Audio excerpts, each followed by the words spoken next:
I take a seat across my opponent, and we shake hands. He places his fingers on his white pawn and moves it up 2 squares. The timer is tapped. Tick! I respond with my own little pawn, and he answers with another pawn, this time on the C file. Ah yes, I recognize the opening. It's the Queen's Gambit.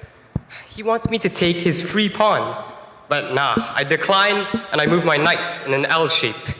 Each move progressing us through the battlefield, killing our time.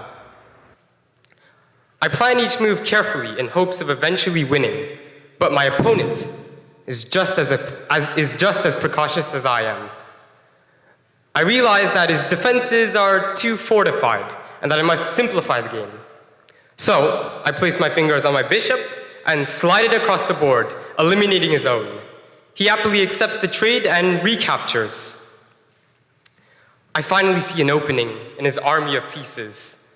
So I fly my queen across the board now and pin his knight to his mighty king. But my opponent isn't as vulnerable as I thought. He looks up at me with a smirk on his face. And he snatches my queen off of her square and replaces it with his own. My brain, wait 1 second. My brain fires distress calls everywhere, reminding me of what a terrible, terrible blunder I have made. I try to get myself back on my feet. But my opponent knows that without a queen, I will have a hard time returning.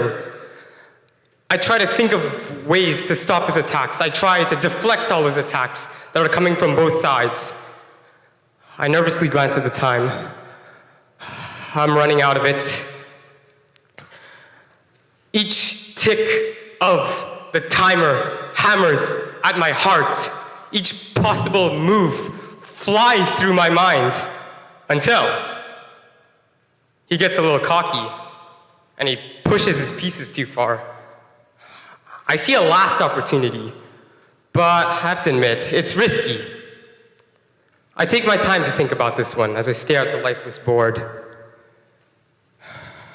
And I finally decide to sacrifice the rook! He doesn't think twice about recapturing. What a fool. He fell for the bait. On the next move, his king will meet his end. Checkmate! Yes, let's go!